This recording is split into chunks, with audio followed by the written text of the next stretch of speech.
Paul Dennett, who's on the line, the Australian cricket writer, great to have you on. Would you have ever thought we would be using the words humble and David Warner together? Well, the funny thing was that, as he said, he did have a period a while ago where he went through a period, they used to call him the Reverend even, for a short period of time, and it coincided with a lot of success. What's happened is he's got a new manager a few months back who I think has said to him, "You're best at hitting the ball on the cricket field, leave everything else to one side."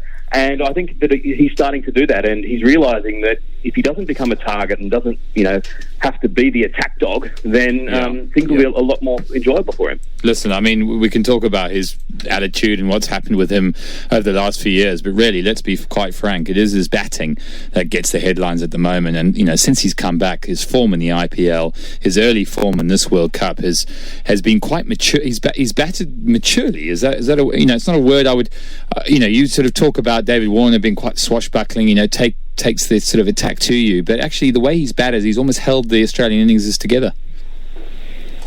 It's been unexpected, and the whole World Cup leading into it, we were thinking that scores of 400 would be necessary, and I think that Justin Langer has pursued this somewhat conservative approach from Australia of saying maybe it's not quite like that, and David Warner has espoused those values, that he's just going out there a bit like Rohit Sharma, get in and then get the runs.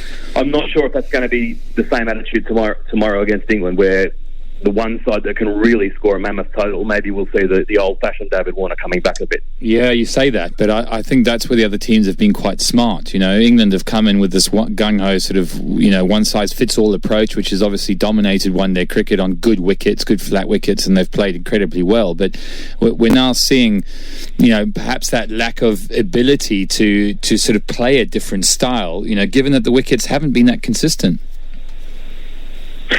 Yeah, and that was always the fear that a lot of English fans might have had. It was more so that they could, get 300 in a row 10 times and then, bang, get bowled out for 100 and have a real shocker. Well, they've kind of had their two shockers, I think, in this tournament. And I, as an Australian fan, am still probably fearful of them the most. Yeah. I think it's going to be a great test for Australia tomorrow to see where we really are. I mean, we had 5-0 against you guys a year ago, and it was pretty embarrassing. It feels like that's completely changed, but it's all going to come down to what happens at Lord's to see if we really are a genuine contender for winning the whole tournament. And what are we going to find at Lord's? What do we think conditions are going to be like? What is the Australian top 11? I mean, it seems that World Cups are about timing, and, if you're talking about timing, Australia, India look like the two form teams at the moment. Yeah, Australia does look like it's timing its run nicely, as it tends to have done in World Cups in the past. The last time it was in England, we were terrible for most of it and then timed our run spectacularly. I think that Nathan Lyon is someone that needs to come under consideration at Lord's, because the only game that's been played there so far, the spinners seem to do quite well. I think an off-spinner would be quite valuable there. And Australia's still not sure about who our third best quick bowler is. We seem to be just rotating through them at the moment. So certainly not the finished article yet. Yeah, I do want to talk about your bowling side actually in a minute. I mean, Stark and Cummins, just to name two of them there, have been really, really performing very, very well. I mean, has this been a little bit of a surprise for a lot of the Aussies? Because going into it was all a bit about the talk about how they're going to do with the bat and like to David Warner, but actually your bowling has been as good, if not better, as England's at the moment, and that must be a real positive. Oh, definitely. I mean, I think the feeling's always been that they're best. Stark and Cummins are two of the very best in the world. But sometimes, they've been a little bit injury prone. You just want to see it happen, and it's been very gratifying as an Australian fan to see them perform. But we still do have that, the 30th, 40th over type situation when Marcus Stoinis, or if it's going to be Nathan Coulter-Niles bowling. That's when I think we tend to still be vulnerable. Going into the tournament, was there a little bit of a fear factor around England with regards to the Aussies? And, has that changed now? You've seen us getting stuffed by Pakistan and stuffed by Sri Lanka. Actually, is there much more confidence now about playing England? I think there's more confidence, but there still is. I don't think they'd admit it, but I, as a fan, can say that I still have a fear factor there. I think that you still look at that England batting lineup 1 through 11, and I challenge myself to think of a better lineup on paper in one-day cricket, ever. Even the great West Indian sides of the past or the Aussie sides.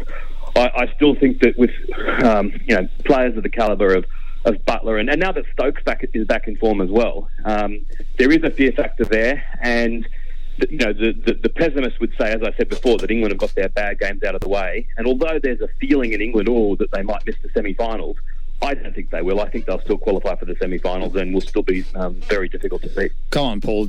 I want to hear this Australian in you. I mean, the big game tomorrow. I mean, 5-0. Come on, let's get it out there. I mean, let's get rid of the humility for a change. Come on, tell us what's going to happen tomorrow. Australia going to win it? Well, okay. Well, what I would like to see tomorrow is Australia put up a performance of which they can be proud, but remembering that, of course, in a few months' time, no one will remember this game. Yeah. They're going to remember the game in a couple of weeks' time when hopefully Australia's playing in a knockout game against England for when it really matters, and that's when I want us to win. Fair play. Paul, I love it. Always like an Australian with a good sort of opinion.